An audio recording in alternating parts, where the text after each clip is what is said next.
Good evening, everyone. Welcome. I will remind us of our vision and our mission statements for the district and then call to order, and we will be off and running here. As a reminder, of course, the vision of the Milton School District is that we believe in opportunities, achievement, and community for all. And our mission that supports that vision is the School District of Milton, in partnership with the community, prepares our students for achievement and lifetime readiness by providing opportunities for all. Having said that, I will call to order the Board of Education meeting for Monday, January 8th. Please join me in the Pledge of Allegiance.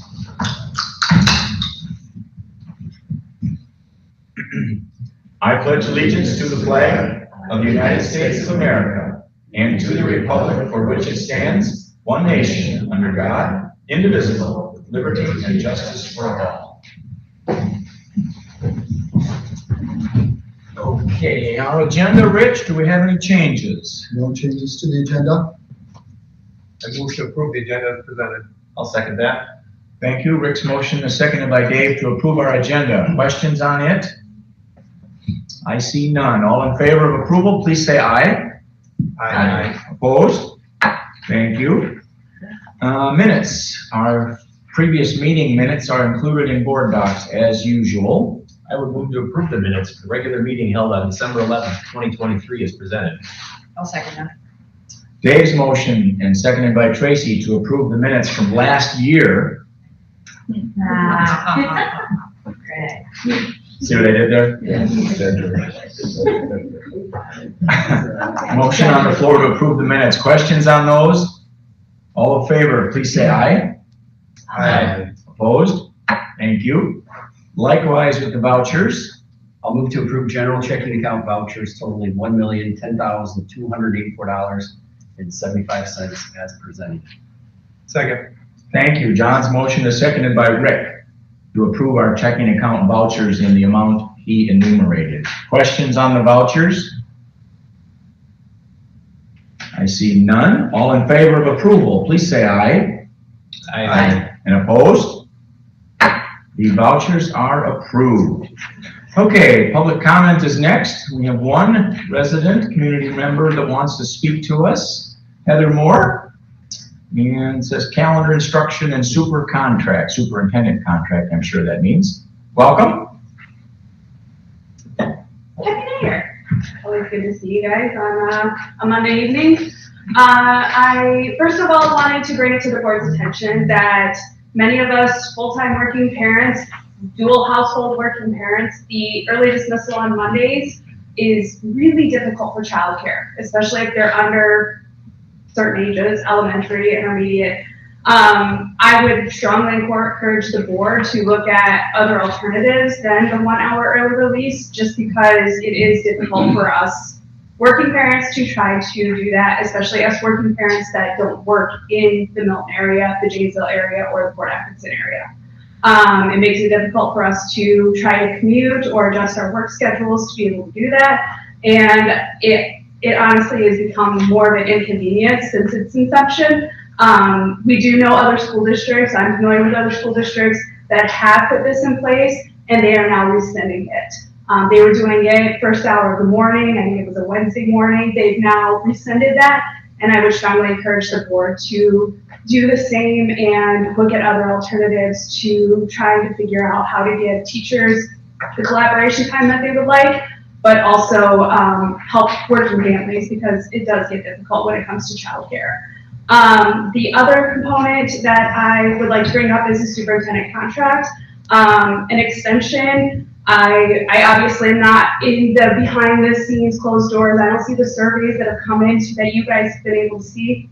I can tell you that in the past almost 4 years that I've been coming to these board meetings fairly regularly, I mean, y'all know me by face and name now, it's been difficult to work with the superintendent.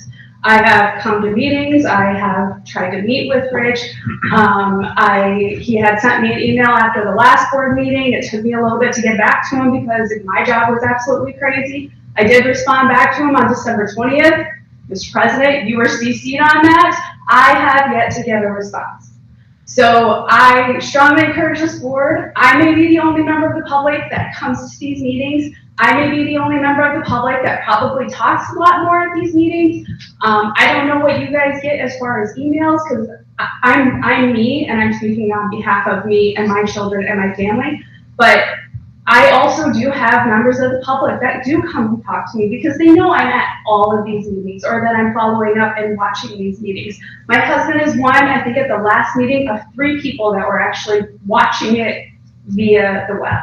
So I would strongly encourage you to think about that, think about where you're reaching, where your target audience is, and it's families that are busy and families that don't necessarily have time, but the families that do try to reach out and do try to reach out to Rich don't get any consideration. I also then took into concern back when you guys were trying to propose the referenda, that, I mean, that's my job.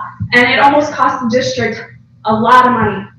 And luckily the legislature did help. I can't guarantee that's gonna happen in the future. But I mean, there's things that have happened that this board's been warned on, Rich has been warned on, and things don't generally progress. So I guess that's where I'll leave it. Have a good night. Okay, thank you. Okay, that was the only person signed up for public comment, so we will move down the agenda to superintendent update. Rich, Red Hawk highlights. Yeah, a couple things that I want to highlight, some wonderful things taking place across our district. Earlier today, we had students in grades 5 and 6 take part in the UW Whitewater Math Meet, and they earned a spot to compete at the Mega Math Meet in May at UW Madison. So congratulations to those teams. And in addition to the team's excellent showing, we have 3 Red Hawks that we want to recognize for their individual accomplishments at today's math meet. Easton Farberg was the highest scoring 5th grader at the meet, and Luke Mickelson and Brandon Tan were the first and second highest scoring 6th graders at the meet. So congratulations to those individual students and to the math teams. This Wednesday, an academic planning event will be held at the Performing Arts Center at Milton High School, again on Wednesday from 6:30 until 8 p.m. It's an opportunity for 8th graders and their families to get a jump start on high school planning. After a brief presentation from our high school admin team and student services team, students and their families are invited to a self-guided tour of the high school where they can meet with teachers and support staff and see presentations from each department and different opportunities that they provide. We want to congratulate some high school Red Hawks, Tyler Fisher, Tyler Ratke, Jacob Campbell, and Eric Stapp. Their video project has made it to the finals of Fox 47's Message for Teens contest. That public service announcement supporting safe driving habits for teens is a powerful message, and that their work is up against 4 other submissions as finalists from different area schools. We encourage everyone to view their public service announcement and vote for their project at www.fox47.com, and they have a message to teams page where folks can support the Red Hawks work. We had a very special pep band performance last week at our January 4th boys basketball game. The 8th grade band members and band alumni joined the high school band to play. So it's a great tradition every year for our band, and congratulations to band teachers, Mr. Check and Mrs. Westland, for continuing this tradition. We won't have another board meeting before another upcoming event. On Saturday, January 20th is the Milton Show Choirs Invitational, Rock the Rock. I'll be at Milton High School again on Saturday, January 20th. It goes on throughout the day. It's a one-of-a-kind annual competition at our high school. 13 different show choirs from 10 different school districts from throughout the state and even other states take part. These will be outstanding performances every year from our talented students. We're looking forward to this year's lineup. The first performance begins at 9 a.m. and ticket and lineup information will be available soon on the district website. And then a couple things from the world of athletics to update the board on. Over holiday break, our high school girls basketball team were the champions of the 20th annual Optimist Tournament in Janesville. So congratulations to the Red Hawk girls basketball team. And congratulations to the Red Hawk wrestlers who took home the team championship at the Badger State Women's Wrestling Tournament. And congratulations as well to two individuals, Maddie Peach and Devlin Albrecht, who placed first individually in that tournament. So a lot of great things from individuals in extracurriculars and in academics across our school district. All right, questions for Rich at all? Very good, thank you, Rich. All right, 3 on the agenda is a presentation, and it's a very normal and routine thing that we do every year, but we certainly look forward to. The Johnson Block CPA firm, and representing them tonight, and to share the highlights, if you will, of our financial audit from the previous financial year, Wei Meng. Yep. Welcome. Thank you. Good evening, everyone. My name is Hui Meng. I'm an audit supervisor with Johnson Block. Thank you for having me here to present the audit. I'll briefly go through this financial statement highlights with you tonight. Please feel free to jump in if you have any questions. So I'll start with the first page of this report. So this first page indicates the content of the audit report. Okay. So firstly, it is the independent auditor's report, which states our responsibility as auditors is to express an opinion on these financial statements based on our audit. And this year, our opinion is unmodified opinion, which means that the financial statements presents fairly in accordance with accounting principles generally accepted in the USA. So the second on the report is the management's discussion and analysis. And then followed by that is the government-wide financial statements, which report the governmental and business type activities. It is under full accrual basis of accounting, and then you can see the capital assets balance listed on the report on the statement of net position, and debt balance is also listed on the statement of net position as well. Following the government-wide financial statements, there is the fund financial statements. There are 2 types of funds presented. One is governmental fund, the other one is the business type fund. So the governmental funds, it measures resources available for current use. Funds include major funds, general fund, including special education fund, capital projects fund, debt service fund, and non-major funds. And then the business type fund accounted for similar to businesses, which includes the food service fund. Financial statements was followed by the notes to the financial statements, which contains summary of significant accounting policies and footnotes related to significant financial statement accounts, which include cash, debt, capital assets, WRS systems, and OPAP information. And then we have the required supplementary information and other supplementary information reports. Required supplementary information includes budgetary comparison for general and special education funds, Wisconsin retirement system schedules, OPAP schedules, and supplementary pension plan schedules. And then supplementary information includes non-major funds statements. We also include a single audit report in this financial report too. We selected Medical Assistance Program and ESSER Fund as major federal program to test this year. And then we also selected the Equalization Aid and Common School Fund Library Aid and Per Pupil Aid as state major programs to test for this year. And there's no findings for single audit or internal control on financial statement audit this year. Other reports we submitted to DPI this year, we submitted Auditor's Aid certification on September 22nd, 2023. We also submitted the Audited Fund Balance Report on September 22nd, 2023. We will submit the the data collection form to Federal Clearinghouse in the next week or so for the single audit report. Besides the financial statements report, we also issued other our audit communication letter to the board of directors. It is a standard communication. There's no specific discussion items to note. And then we also have a management letter comment. Follow that. This year we have a comment regarding to the review of fixed asset schedule.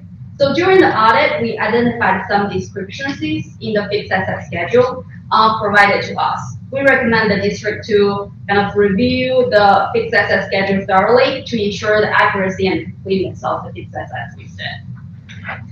Any questions? No? Okay, then I'll go through some of the numbers highlights. Page number 3, on top of the page number 3, there were like at least the general fund assets information. We can see that the cash balance has went down about 3 million from 2022, and it is mainly because the decrease of accrued payroll by 2 million from 2022, and then the short-term debt has decreased about 1 million from last year. If you look at the fund balance in the middle, you can see the fund balance has increased about 1 million during the year. And then in the middle of this page, there is a detail of general fund balance. We listed the non-spendable fund balance, restricted fund balance, committed fund balance, and unassigned fund balance. The unassigned fund balance is about 10.1 million at the end of 2023 fiscal year. And then we also calculated the unassigned general fund balance to the subsequent year general fund budget, which is about 20%. And then last year in 2022, it is about 19%. So it is very comparable for this year to last year. At the bottom, page number 3, we summarized the budget to actual information for general fund and special education fund. So the net change in fund balance, the school district budgeted for 512,000 increase, and then the actual increase is about 922,000. So which is better than the budget. Page 4 listed some of the expenditure functions that are over budget. However, in total, general fund expenditures were under budget by 72,140, and special education fund expenditures were under budget by 74,880. There was some additional budget comparison detail that can be found on pages 45 and 46 of the audit report. Page 5 listed some other funds balances, fund balances at the end of the year and last year. So it includes special revenue funds, capital projects fund, debt service fund, and food service fund. Just one thing to note that here for the food service fund fund balance, it is under full accrued basis of accounting, which does not agree with the day-to-day books of this, like the district keeps on Skyward. So we kind of captured all the capital assets reported as a long-term asset, and then it's kind of different from what the school district used to report. Then page 6, we have the debt information and its capacity from the last 5 years. We can see the debt limit is 278 million, and then you have the district has outstanding debt as of the end of the year is 47 million. So you still have some debt capacity to borrow at the end of the year.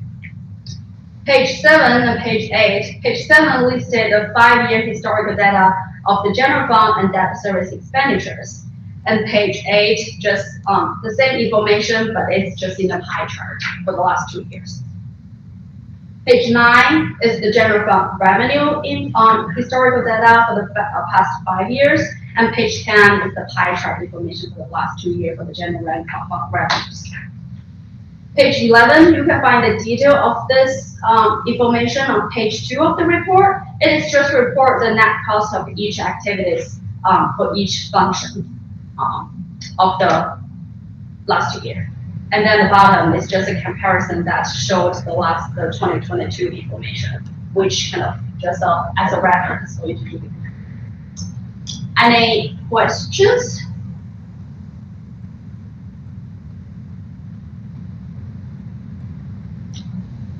I don't see it.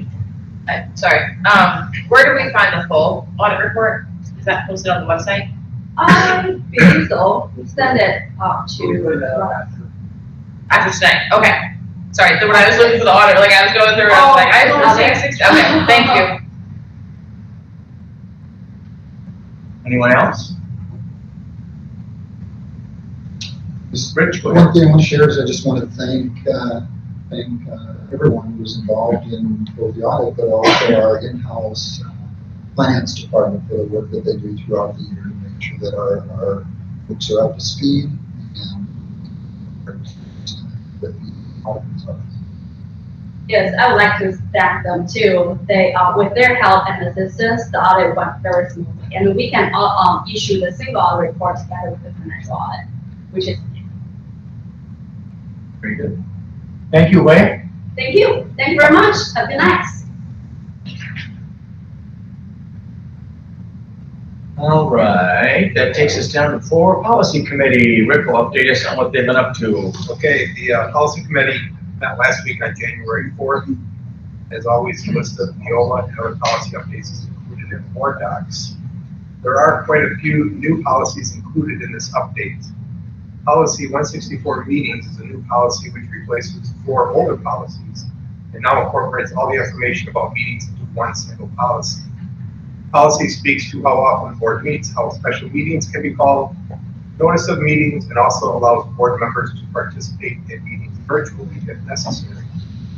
Policy 5505, academic honesty, is regarding the importance of students to submit their own original work and lists examples of what is not acceptable, such as plagiarism, allowing another student to copy work, doing another student's work for them, and presenting the use of artificial intelligence as one's own work. The policy also includes language which instructs staff to educate their students on what academic dishonesty is and the possible consequences for violating the policy. Policy 6236, Community Service Fund 80, speaks to the requirements under which the board may opt to utilize its authority to levy taxes for community programs through Fund 80. An example of this here in Milton is Sugar Park, which is available to and can be enjoyed by the entire community.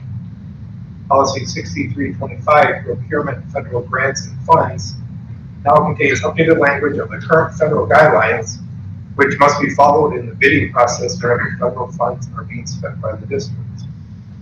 Policy 7440.02, smart monitoring equipment, speaks to the authority of the district to use smart and electronic monitoring equipment on school property, buildings, and buses. The policy is being brought forth in order to address the new technologies used to detect things such as base.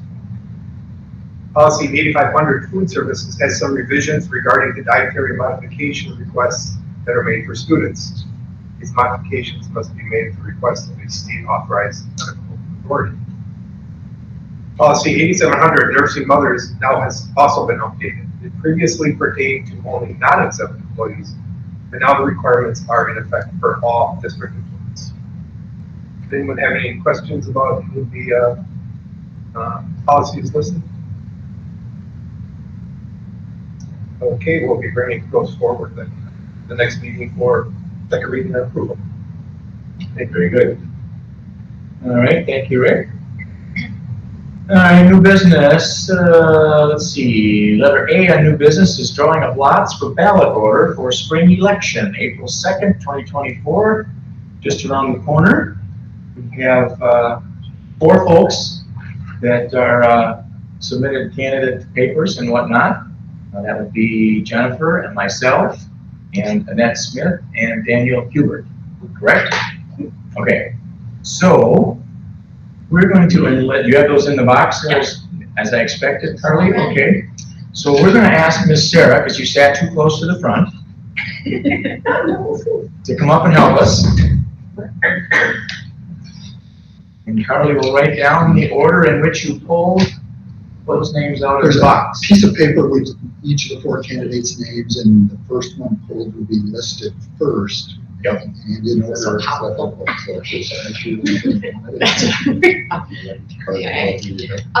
Ms. Annette Smith.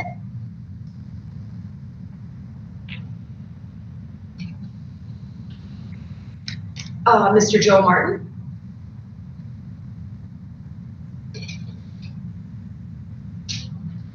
Ms. Jennifer Johns.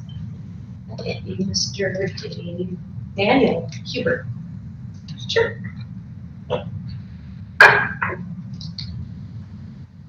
Okay, so that's the order they'll appear on the ballot, and as I mentioned back at before candidates' papers were due, There are not sufficient candidates to trigger a primary, so we won't need to do that in February. And like I said, April 2nd in the spring election, folks will have a chance to vote for up to 3 candidates of that list. All righty, that takes care of that. B, Rich, is the alternative open enrollment application update. This is an information item for board members. When we had brought this previously, there was a question from the board about how many open enroll in and out students we have at each grade level. So, Carla, if you want to pull that document.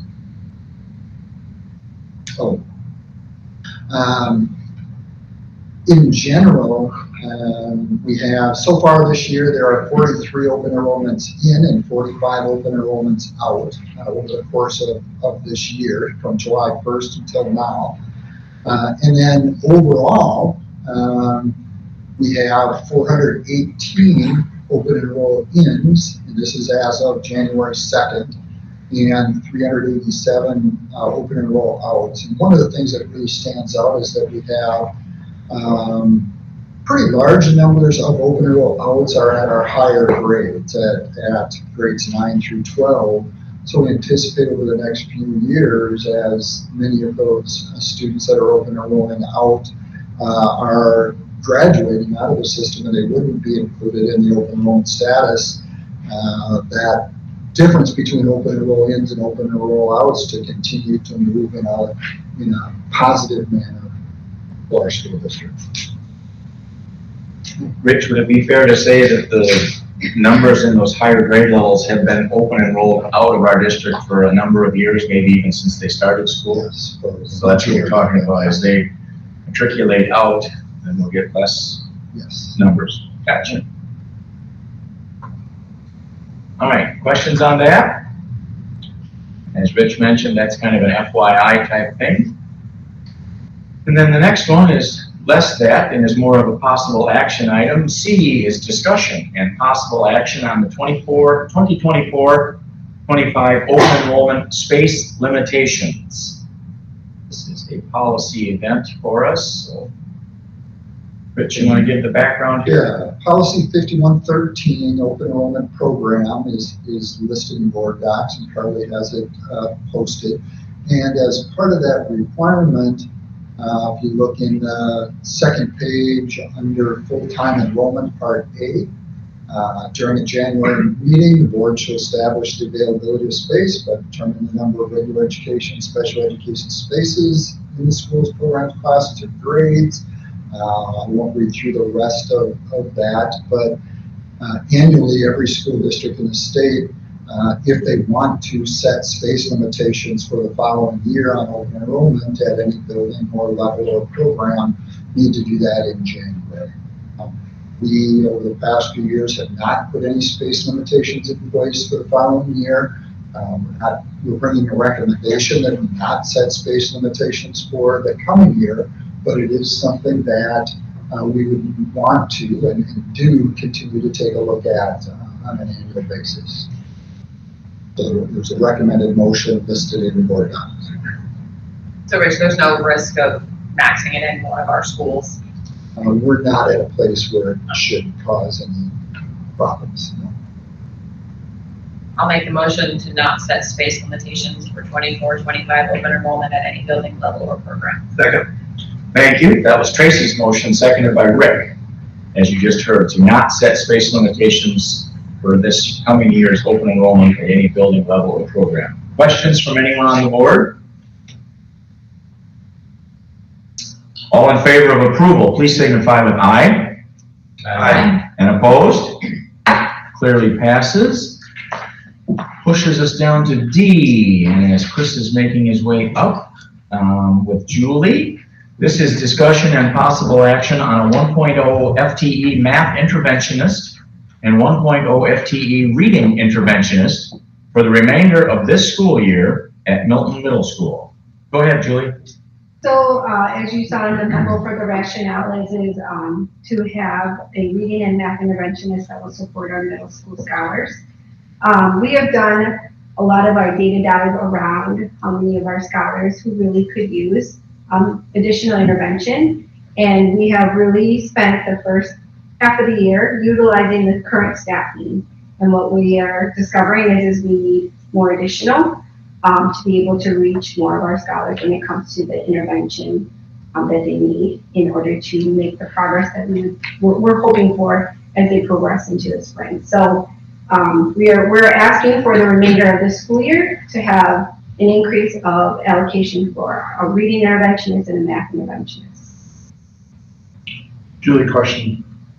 The math interventionist for sure, I think, was reduced this year. Study year, am I wrong about that? What on the reading one? So there was kind of, and it was prior to me, essentially there was a math interventionist, and then we allocated it in different ways to support some programming. So right now we do not have a math interventionist or a reading interventionist, and currently we're using one staff member to use one 30-minute block during our school day currently to deliver some intervention. But we are seeing more need to have more to reach the scholars.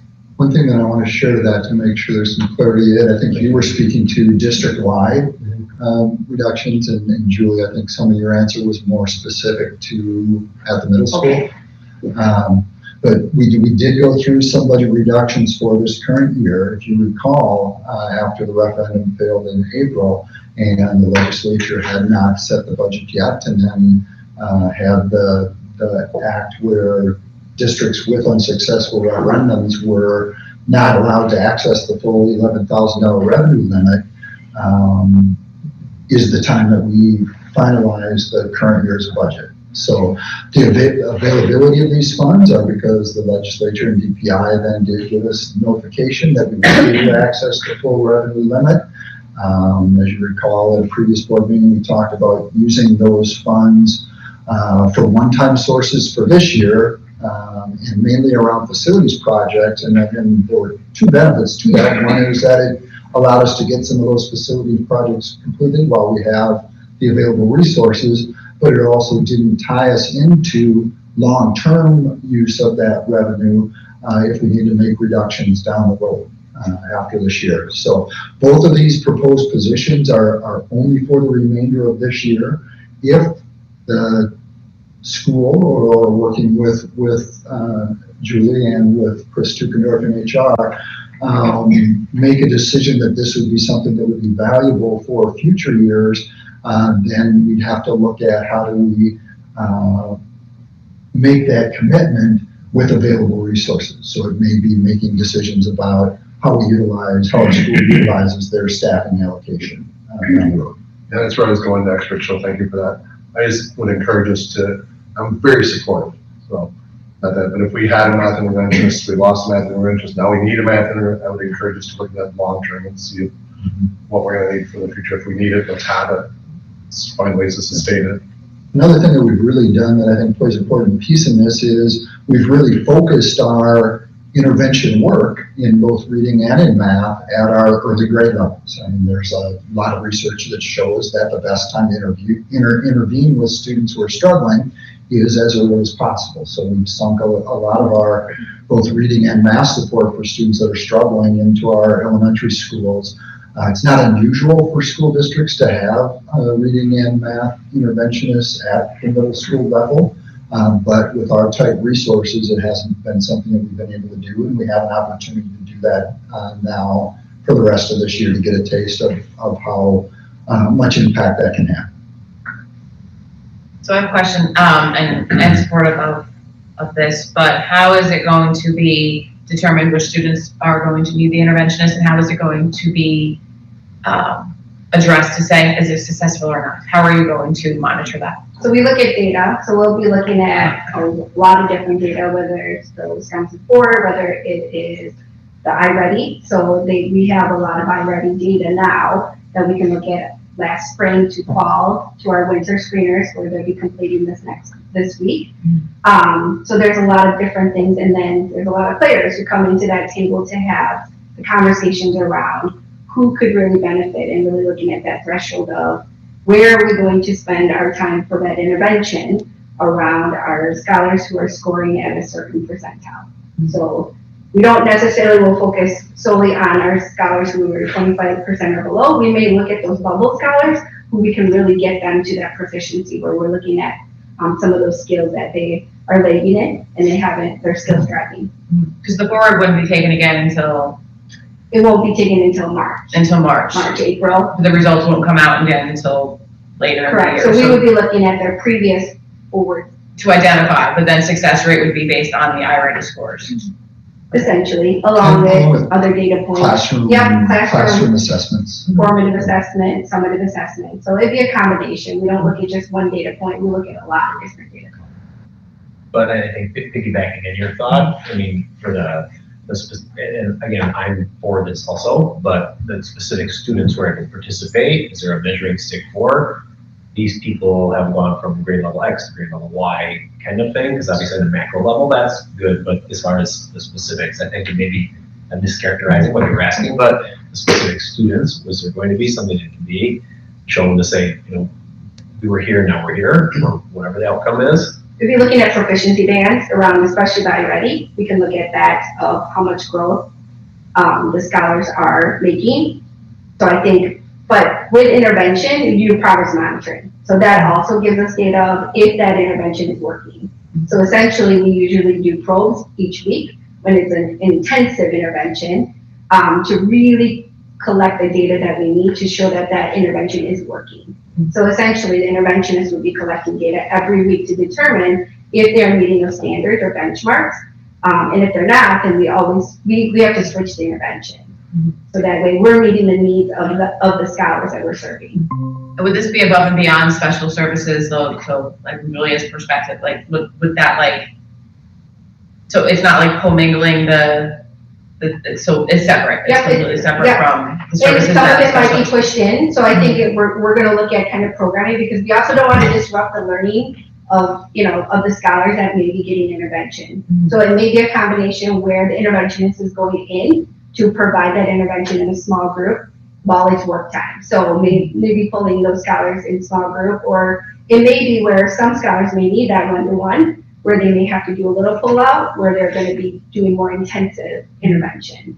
So essentially, if the board approves, then it's go time for the team to really plan of like narrowing down which of their scholars we're going to be able to serve, essentially, for intervention. And what intervention matches the scholars, because that essentially we do diagnostic to determine where are additional gaps and holes of their actual standards and benchmarks that they're not meeting yet. A couple pieces of logistical information. If it's approved by the board tonight, we would post for the positions. One of the reasons that this is a good time of year to be looking is that we have a number of interns at some of our schools who are finished with their internship at the semester break and will be graduating from the university. So there's some folks who potentially could be used in these roles. We didn't put a estimated cost on this to bring to the board, because it's going to be very, very much dependent on when we're able to hire someone and when they're able to begin. But the idea would be they're listed as 1.0 FTE because they're full-time, but it would be from whenever they start through the end of the year. So it wouldn't be the same cost as a 1.0 FTE, obviously, that's here for the entire year, from the start of the year through the end of the year. So these roles would be, you would take folks that are just recently graduated, is there job experience behind requirement that would be put out for this? So the interns actually spend their student teaching really being a teacher. So that's they essentially are ready to go when they graduate after an internship. So I think we're just trying to figure out, because we're seeing if we already have staff who may be interested that could finish the year in these roles. But we were essentially waiting to see if this was going to get approved before we were going to have conversations with current staff that may be interested in doing these roles to the end of the remainder of the school year. Will you post internally first, or you post externally? I think it would be a combination. Just trying to get a gauge on how fast you can stand this up. Say that one more time. Trying to get a gauge on how fast you can get somebody in that position. Chris, So with our external postings, our practice has been 2-week postings for external. For internal postings, we post for a 1 week. For this, I would recommend to Julie and her team to post for 2 weeks, looking at external, because it would be having or encouraging those interns to apply, but we'd also be looking for potentially retired teachers. We'd be looking for teachers that are from other school districts too, that are looking for a 1-year position between now and the end of June. So I don't want to just say we're going to put all our eggs in the basket on interns, but that is one possibility. No, and I understand that. So going back to what you just said, so you said current staff. Is that current staff who's done now for student teaching when you say current staff, or people that are currently on our payroll? Combination. So currently we have a reading interventionist who is providing reading intervention. So obviously, if this gets approved, we will have a conversation with that particular staff member to see if there's a level of interest wanting to do intervention all day versus they're currently teaching ELA as part of the big bulk of their assignment. So I think there could be other conversations, but essentially we were waiting to see if this would get approved, and then we're going to have a follow-up conversation. So you would backfill those roles since they were open already approved roles. Okay, sorry, that's where I got. Yeah, no, all right. And then budgetarily, we're fine on this. There's no. Yeah, with the additional revenue this year from the increase in the revenue limit, we can make this fit in the budget for this year. How many total scholars would you say kind of fit this need at the middle school? Roughly, you had a guess? I would say we're close to like over 100. So what does the day look like for that interventionist in each one of those departments? Are they seeing 20 students a day, or like, is it case It's a by very case, small or? number, but I think right now we're really beefing up our universal practices in the classroom and having people do small group within the universal, because we don't have the interventionist and we know we have to differentiate. So often that's what our classroom teachers are doing is they're providing not necessarily a tiered intervention that's intensive, but they are differentiating to fill some of those gaps and holes within the classroom. So the interventionist would come into the classroom, or they would be pulled into a small group where they would be really focusing intensively on some of those skills that they're striving to still to meet. Does one or two of these, does that fill the need? I mean, I think we, essentially we're hoping to get a big bulk of it to see where we are, and then reassess at the end of the school year to see where we are. Yeah, I guess that, based on the comment you just made, I mean, that's like 20 to 25% of the entire student body. That, when you said 100, is that accurate?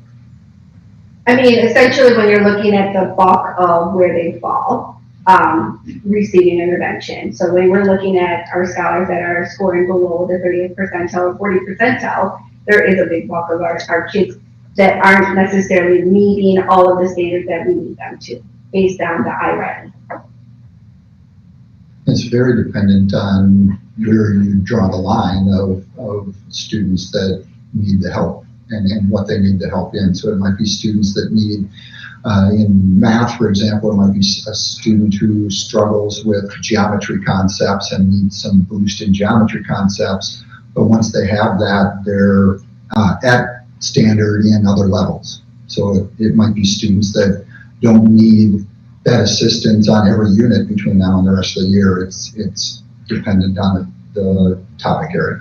And it's also where they kind of land. So if we have a big bubble of our scholars that we're just trying to push them to proficiency, they may be at the very top layer of in between that intervention and not needing intervention. So I think our goal is to really look at the roster of our scholars and really focus on kind of that middle group of, or the top half that really could be pushed to that proficiency band. When you say summative and formative, so I understand the I-ready and obviously the forward would be later, but are you talking meeting expectations when we talk standard-based grading versus beginning or approaching? Yep. So the expectation is to get them to the meeting level?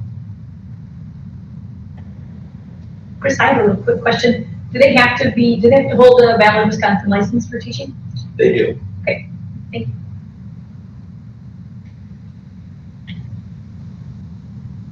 I'll make a motion to approve the addition of 1 year, 1.0 FTE interventionist positions in both math and reading at Milton Middle School for the remainder of the 23-24 school year as presented.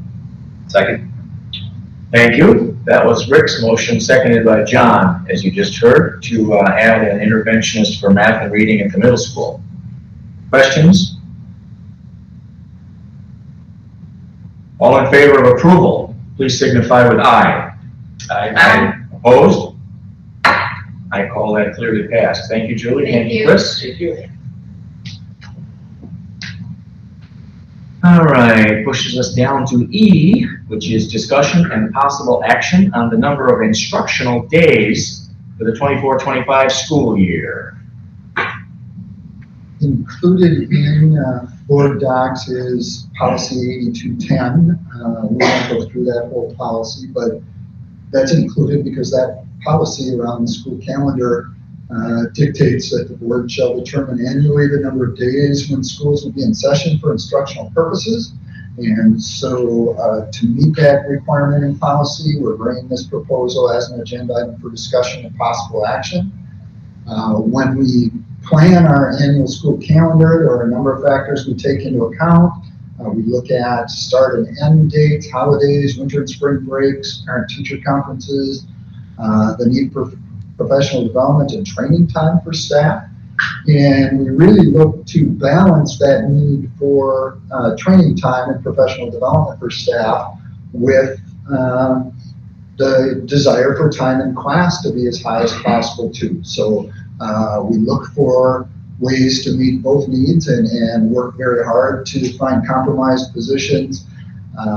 Staff advisory group has provided input in the calendar development, and taking all of those things into account and the state's required number of instructional hours that are listed in the memo, recommending board approval of 175.5 instructional days for the coming year, and those are broken down as 172.5 days of on-site instruction and 3 days of virtual instruction for the 24-25 school year. And the 24-25 calendar, with that number of instructional days, excuse me, would allow for a start of the school year on September 3rd, which is the earliest start date allowed by state statute for the coming year. And it would be an end date of June 5th of 2025, with graduation on Sunday, June 1st. One of the things that we work on as we're trying to find a calendar that fits the school days into that start and end date is we know that if we go very far into June, many of our classrooms aren't air conditioned and they get very, very warm during that time of year. So when we build in different holiday breaks and other days during the year, we want to make sure that we are not going very far into June for that reason. The reason that we're proposing 172.5 days of on-site and 3 days of virtual, that 0.5 is because the last day of school for students on that June 5th of 2025 would be a half day for students, where students are here for the first half of the day. And then when students are dismissed, it gives teachers time to finish up grading and clean up classroom, because that's the last work day for teachers. We want to make sure that they have time to get those things done, finalize grading and other end of year requirements. So we'll open it up to any questions or thoughts that board members have. And there, as I shared, there is a recommended motion. What's it compared to this year? This year, if you recall, at the start of this year, we got an approval from the state to start early, before September 1st. So we were able to increase our number of instructional days to 178.5 for this year. And that was split out as 173.5 days on site and 5 virtual days. So the proposal for next year, because we wouldn't be able to have that early start, the proposal would be to have 1 fewer on-site day and 2 fewer virtual days of instruction. How do we make up for the professional development? I'm sorry. Could we use the virtual days for professional development? How do we make up for that? If I'm not interpreting that correctly, let me know. I think you're asking that change from last year to this year, having fewer days. We still would have 5 days spread out through the year of virtual days, or of professional development days, but we would only do virtual learning on 3 of those 5. One of those 5 would be on Martin Luther King Day, and by not having virtual instruction on that day, it would allow families who choose to celebrate Martin Luther King Day without having to have virtual instruction on that day. And one of those days would be on Good Friday, where students wouldn't have school. Families who choose to celebrate the religious holiday could do that without having virtual instruction on that day. So it wouldn't be a decrease in the number of professional development days. It would just be saying that on 2 of those 5 days, there wouldn't be any virtual instruction. So we're still giving the teachers the 5 days of the professional. Yeah. Okay. And one of where we landed on that was following our last staff advisory meeting. We had a good conversation with the reps from each of the teacher reps from each of the schools. And we did make some changes to the proposal that we're bringing to allow for the PD days on those dates, on Martin Luther King Day and on Good Friday, because initially in the draft that we had, those were going to be regular school days with on-site instruction. And for some of the reasons that were shared at that time, and Jennifer, if you want to speak to that too, Jennifer's the board's rep on staff advisory, we decided following that meeting to look at tweaking that proposal, but not having virtual instruction on those days. And how are snow days built in the same, obviously with what's pending tomorrow? Snow days. There would be what we do right now is build in enough instructional hours that we have some wiggle room. We definitely don't want to schedule at the minimum that's required by the state. We always have additional days and therefore instructional hours built into our calendar to both provide more instruction and also to have some wiggle room in case there are weather cancellations. What we've done actually the last couple of years, and we'll be doing with tomorrow's weather cancellation, is for the first 2 days where we have cancellations, we don't make up that time or provide virtual instruction, but for any days beyond 2 days, then it becomes the district administrator's discretion on if we need to, and I look at where we are compared to that minimum and where we are in the school year for that too. Rich, do we actually vote on the calendar itself at some point? Because I know in the past, the board has and they haven't, so. It isn't in policy, it's that the board would approve the instructional days. Hours. And so we're bringing the proposal for the instructional days. Pending approval tonight, we have another calendar committee meeting scheduled, and then we would bring the calendar for information to the board at the next board meeting, and that would be the time when we would release it publicly too, because we know it's important for families and staff to see that ahead of time. So I guess the gist of your question would be that we would not be bringing that to the board for approval, since that's not what policy dictates.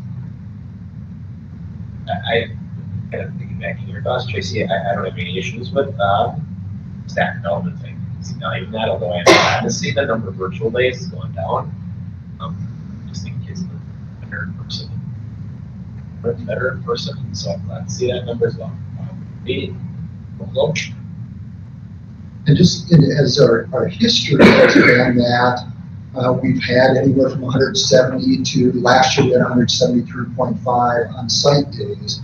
And the last 4 days we've had either 4 or 5, for the last 4 years, we've had either 4 or 5 virtual instruction days. So those virtual instruction days have really been in addition to what traditionally have been on our on-site days, as opposed to in place of the on-site days. I would agree with Dave that an ideal learning environment for students is to be on site as much as possible. So we want to make sure we maintain a high standard of on-site days, but also add some virtual days on those PD days, both to have continuity of instruction for our students and also We know that it's not as strong an instructional day as being on site, but it is having some instruction on those days is better than not having any at all.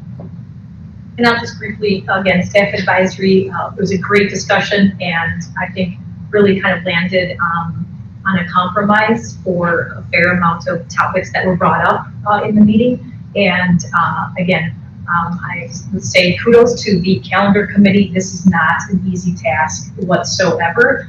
And then obviously, again, I could tell at staff advisory, we really did focus not only on the teachers' needs and all of the staffing needs, but we also were trying to focus on the community needs and the parents, obviously, and the fact that we understand that, right, virtual days are difficult, and we understand that students learn better, again, face to face. So it was a really great, it was a great meeting, it was a great discussion, and it was an excellent compromise. So I was very pleased with, and again, that calendar committee, kudos to them.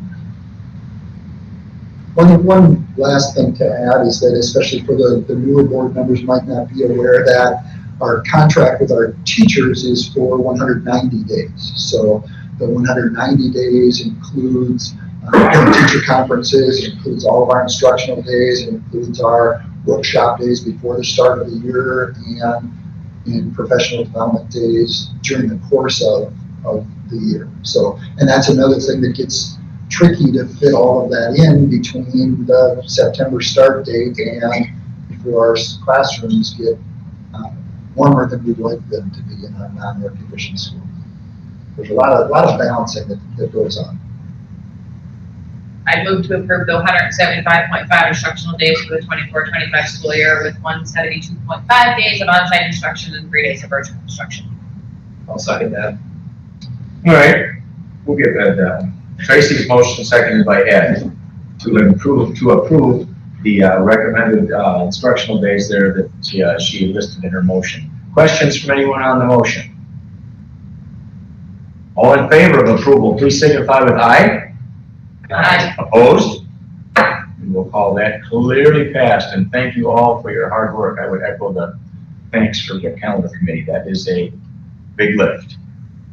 F on new business, we'll welcome up Jeff Spivak to the podium. This will be discussion and possible action on the 23-24 WIAA co-ops for boys hockey and girls gymnastics.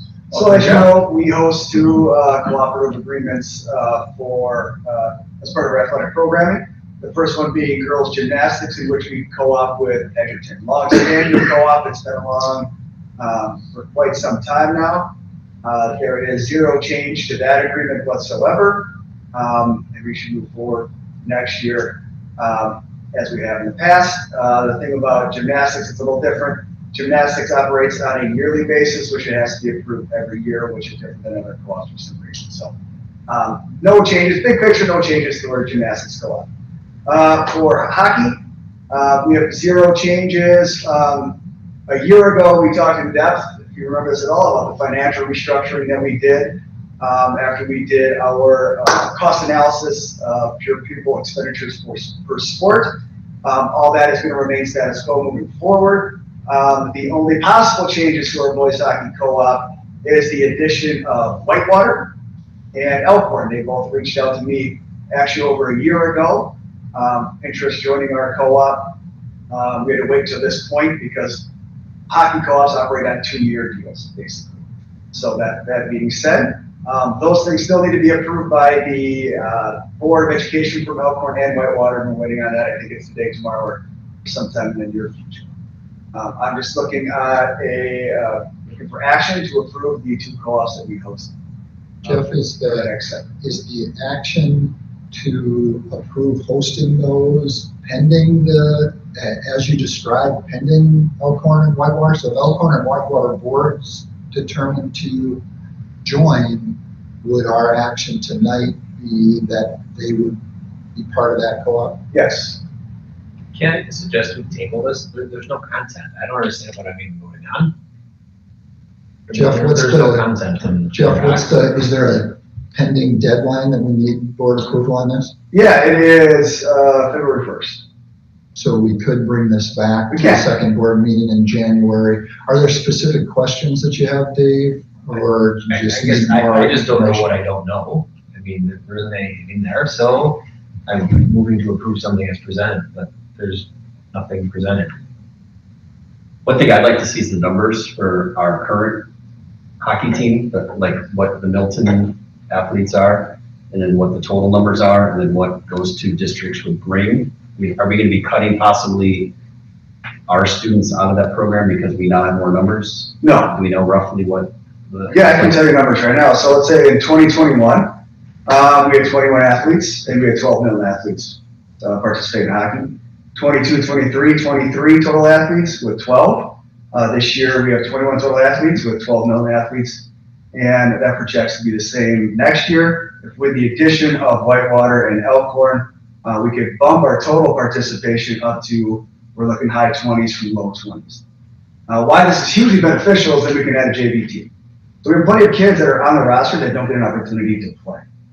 So nothing about adding Whitewater or Elkhorn hurts the program. It's something that's going to help tremendously our athletes and the athletes from other schools.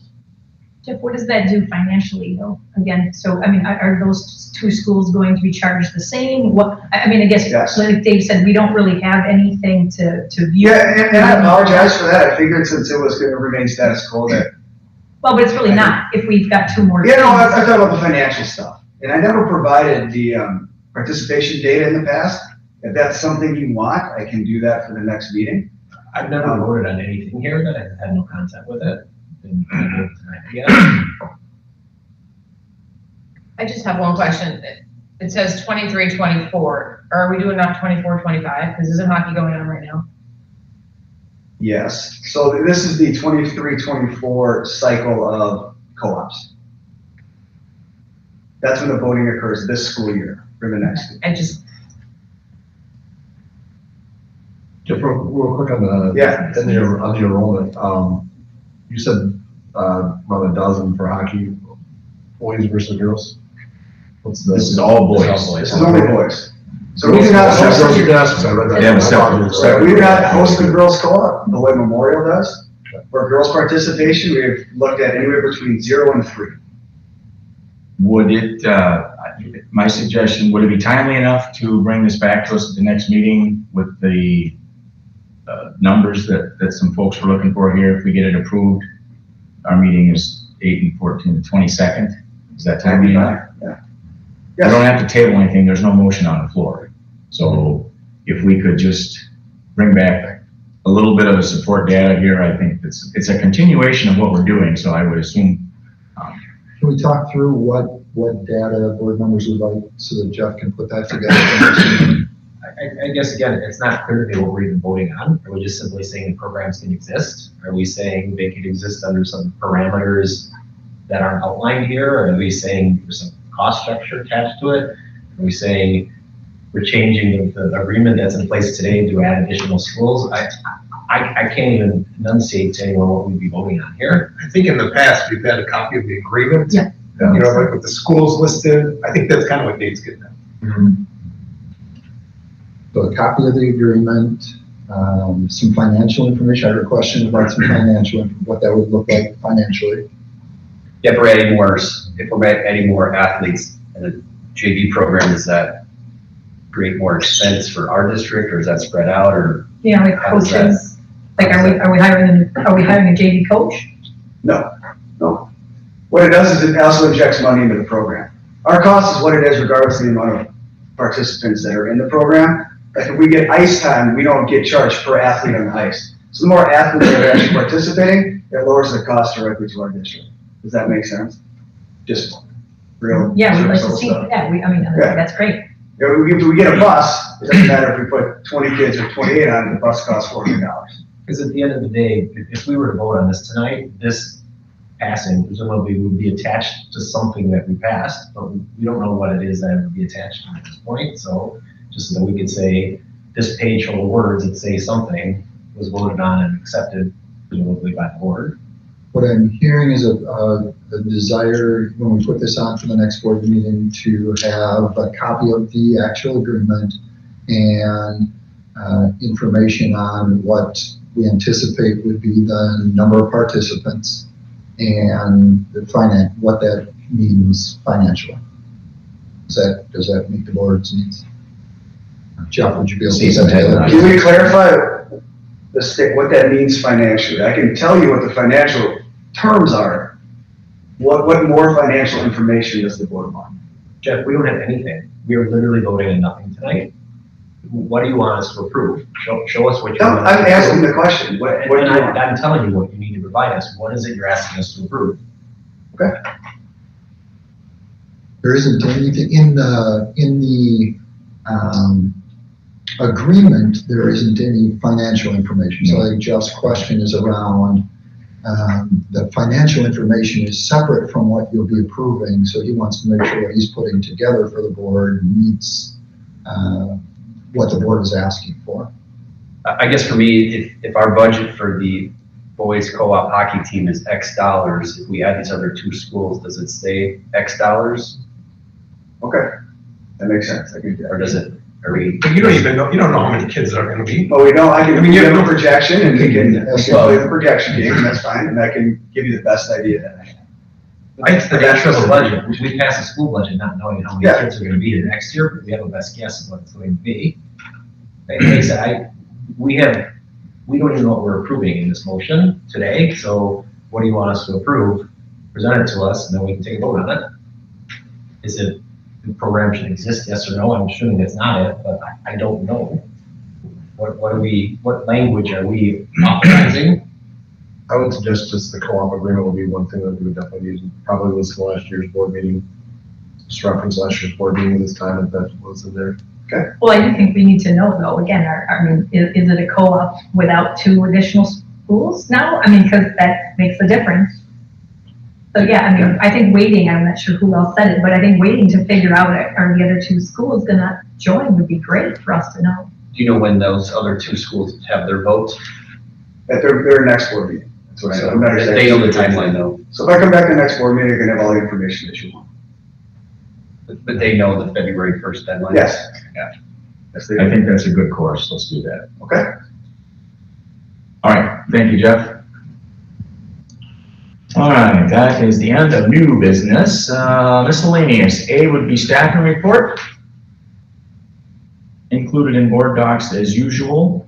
I'll move to approve the staffing report as presented. Second. Jennifer's motion is seconded by Rick to approve the staffing report. Does anyone have, excuse me, questions on it?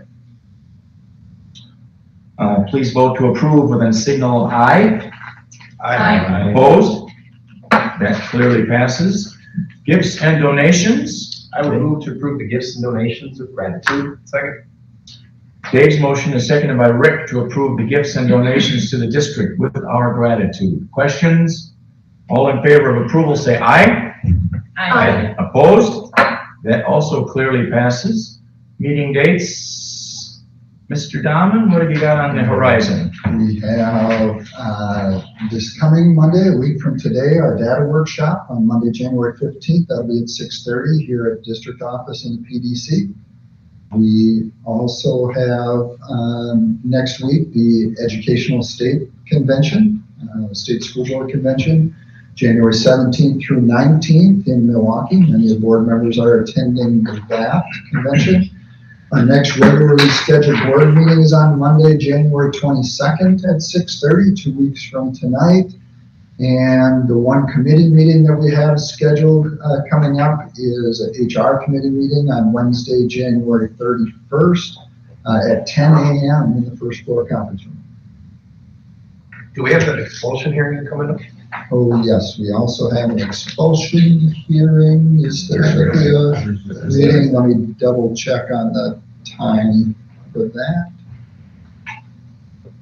That is Thursday, January 11th at 6:30 p.m. here. All right, questions on any of the meeting dates? Okay, that is the end of our regular agenda. We have an executive session scheduled. And as such, I would entertain a motion to go into executive session pursuant to State Statute 1985 Sub 1 Sub C and State Statute 1982 Sub 1 which is considering employment, promotion, compensation, or performance evaluation data of any public employee over which the governmental body has jurisdiction or exercises responsibility. Tonight's discussion is on the superintendent contract extension, and we potentially could return to open session to act on any of that business. Second. I'm sorry. So, Okay, thank you. I'm not saying I anything. started to talk and you were making a motion, so my apology. Tracy's motion is seconded by Rick. Roll call vote. Ed? Yes. Jennifer? Yes. Joe is yes. Rick? Yes. Tracy? Yes. John? Yes. Dave? Yes. 7-0. We are in executive session. Thank you. Yeah, I can.